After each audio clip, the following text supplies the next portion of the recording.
Que tengas un buen día. Gracias a todos por su interés y apoyo para el canal, sigan acompañándonos. El discurso de Navidad que Su Majestad el Rey dirigió a los españoles la noche del 24 de diciembre pasado hizo hasta 4 veces el viaje de ida y vuelta entre Zarzuela y Moncloa. El texto, probablemente obra de Álvaro Durantes, politólogo y amigo personal del monarca, supervisado por el jefe de la casa, Jaime Alfonsín, fue remitido al gabinete de la presidencia del gobierno, y devuelto 3 veces con no pocos tachones y una recomendación final casi idéntica, más suave, y así hasta que, a la 4ª intentona, Moncloa dio la callada por respuesta, y en Palacio entendieron que aquella era la versión definitiva. El más suave tenía que ver con las referencias del monarca al problema planteado por el independentismo en Cataluña. Tras su histórico discurso televisado del 3 de octubre de 2017, Felipe VI se ha convertido en el valladar que se interpone en los planes de Pedro Sánchez para ceder a las pretensiones del independentismo catalán a cambio de respaldo parlamentario a un gobierno débil que, con apenas 120 diputados, necesita del apoyo de la extrema izquierda de Podemos, del nacionalismo vasco y del separatismo catalán. Felipe VI, un rey en el exilio de Zarzuela, dique de contención y objetivo a batir por Sánchez y sus socios. El resultado fue un mensaje a la nación descafeinado, decepcionante en grado sumo, que quedó muy lejos de las expectativas de una población que tras la vergonzosa retreta de Rajoy, y la irresponsable deriva de Sánchez ha depositado en el rey, como primera autoridad del Estado, su confianza en la prevalencia de la ley y la Constitución. Días después, y ante el aún presidente en funciones, el monarca fue algo más explícito en su discurso de la Pascua Militar, el 6 de enero, al destacar el compromiso con España, y con nuestra Constitución del Ejército y la Guardia Civil, definidos como garantía de la libertad y la seguridad de los españoles. Sus palabras llegaron apenas 24 horas después de que la portavoz de Ebildu en el Congreso calificara de autoritario a Felipe VI y atacara a la Constitución, ello en presencia de un Sánchez que optó por un silencio vergonzante evitando salir en defensa del rey. Desde que anunciara su acuerdo de gobierno con Podemos, los desplantes de Sánchez para con el monarca han sido constantes. La lista sería larga, empezando por el insólito viaje a la Cuba castrista. El rey se enteró del pacto de gobierno socialcomunista al tomar tierra en La Habana, al intento de enviar a la pareja real a Argentina para la toma de posesión de Alberto Fernández, viaje al que Felipe VI se negó en redondo, pasando por el filtrado a los medios afines de los nombres de los nuevos ministros evitando comunicárselos primero al rey en persona, asunto de menor cuantía que el Botarate despachó por teléfono. Conviene aclarar que el rey se quedó en Zarzuela aquellos días esperando acontecimientos, mientras la reina y las infantas se ausentaban de Madrid, aguardando la visita de Sánchez para hacer efectiva dicha comunicación. El último feo sanchista ha consistido en vetar el viaje del monarca a la cumbre de Davos, en la que han hecho acto de presencia todas las monarquías europeas. Estamos ante una política que de forma deliberada intenta convertir al rey en un jarrón chino, un florero, una antigualla de la que prescindir. La preocupación, no exenta de cabreo, por el trato que el titular de la corona recibe del presidente del gobierno es manifiesta desde hace tiempo en el entorno de Zarzuela, enfado del que el propio emérito ha dejado constancia ante no pocos amigos de su generación. Hasta el más lego intuye la intención de Sánchez de ningunear, desactivar y terminar arrumbando en el baúl de los trastos viejos al rey como representante de la institución monárquica, mediante un proceso paulatino de suplantación personal de las atribuciones que la Constitución confiere a Felipe VI. Estamos ante una política que de forma deliberada intenta convertir al rey en un jarrón chino, un florero, una antigualla de la que prescindir como un cuerpo muerto cuando, andando el tiempo, posiblemente tras unas nuevas generales de las que saliera reforzado, pueda plantear una reforma de la Constitución en la que se cuestionaría la forma de Estado. Tiempos difíciles los que le han tocado vivir. Tras 5 años ya como titular de la corona, Felipe VI se enfrenta liviano de equipaje al final de la transición, y lo hace sin el parapeto de silencios cómplices que rodeó a su campechano padre, y sin la proverbial capacidad para empatizar que a este caracteriza, aunque bien es cierto que Felipe gana enteros en las distancias cortas. Alguno de sus influyentes amigos se permite advertirle que no está bien rodeado, con ese perpetuo acollonado que es Alfonsín, abogado del Estado, siempre presto a colocarse a la defensiva sin correr riesgos, y un secretario general, Domingo Martínez Palomo, teniente general de la Guardia Civil y miembro del Opus Dei, que es otro gallina poseído por la obsesión de controlarlo todo. De forma inconsciente, la pareja contribuye a aislar al rey en palacio favoreciendo los designios de Sánchez. Felipe y sus hermanas visitaron España de cabo a rabo. Todo el día estaban en la calle, asegura un buen conocedor de zarzuela. Ahora disponen de una joya como la princesa Leonor, pero la tienen escondida. Tienen hasta a la infanta Elena, una mujer con la simpatía natural de su padre, pero en la casa han decidido taparla, la familia no existe. ¿Qué piensa Leticia? Algunos sugieren que el problema está dentro, y tiene nombre de mujer. Se llama Leticia, una antigua locutora de televisión acostumbrada al flirteo con sus amigas progres, y es reina consorte. ¿Qué piensa Leticia del ninguneo que el gobierno de Pedro Pablo dispensa al titular de la corona? Este mismo mes de enero, testigos presenciales han escuchado a Telma Ortiz sentirse fascinada por el discurso de Pedro Sánchez en una sala de espera madrileña, discurso entendido como el repertorio comunicativo global del sujeto.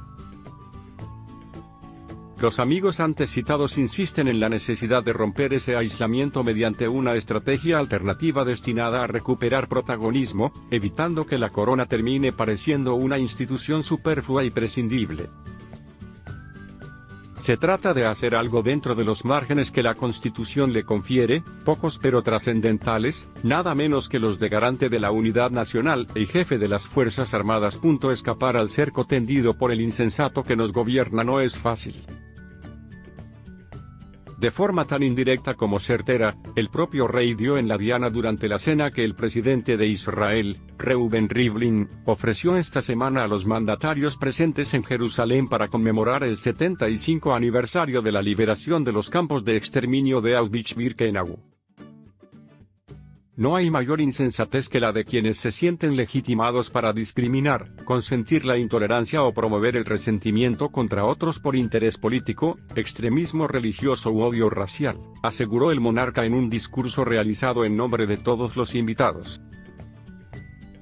Promover el resentimiento y el odio por puro interés político, imposible definir mejor lo que está ocurriendo hoy aquí, con esa suicida pretensión de gobernar para media España contra la otra media. Felipe VI es una figura de prestigio en el mundo, y una garantía de estabilidad para los socios de la UE, y resto de países occidentales. El 15 de abril de 1936, Manuel Azaña presentó en las Cortes el programa de gobierno de un Frente Popular que había ganado las elecciones del 16 de febrero. Muy al cabo de la violencia que ya estaba aplicando la extrema izquierda marxista, el presidente del Consejo y líder de Izquierda Republicana pronunció un discurso conciliador: es conforme a nuestros sentimientos más íntimos el desear que haya llegado la hora en que los españoles dejen de fusilarse unos a otros.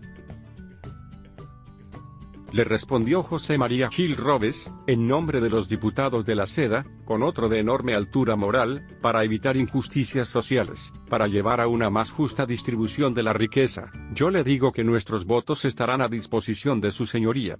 Alguien gritó desde la bancada republicana: no los queremos. La marea revolucionaria era tan intensa, el foso de odio entre unos y otros tan profundo, que Gil Robles terminó su alegato con una frase para la historia: desengañaos, señores diputados, una masa considerable de la opinión pública española que es, por lo menos, la mitad de la nación, no se resigna implacablemente a morir. Arrumbada la idea de la reconciliación, el fruto más sabroso de la Constitución del 78, la deriva de este gobierno apunta peligrosamente hacia el año 36 del siglo pasado. Tenemos nuestro largo caballero en Moncloa y nuestro compañero en Lledoners, dispuestos ambos a arreglar lo suyo en perjuicio de lo de todos. Es verdad que la sociedad española es hoy mucho más rica y más culta, o mejor dicho, más alfabetizada, y sobre todo incomparablemente más cobarde, pero el vaticinio de Gil Robles vuelve a cobrar validez. La mitad de la nación no se resignará mansamente a morir. En manos de este aventurero sin escrúpulos, nuestra democracia se desliza aceleradamente por la cuesta abajo de un deterioro institucional en apariencia imparable. Quienes en su día nos sentimos escandalizados ante el impúdico espectáculo protagonizado en Italia por un Berlusconi dispuesto a cambiar las leyes a su conveniencia, estábamos lejos de imaginar que lo mismo llegaría a pasar en España, con un sujeto dispuesto a hacer lo propio para sacar de la cárcel a los líderes del procés cuyo respaldo necesita para seguir en el poder. Nuestro caso es aún peor.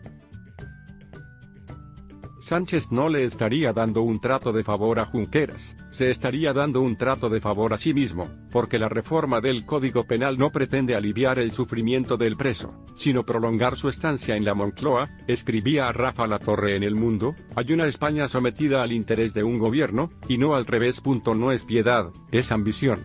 El rey como último escollo.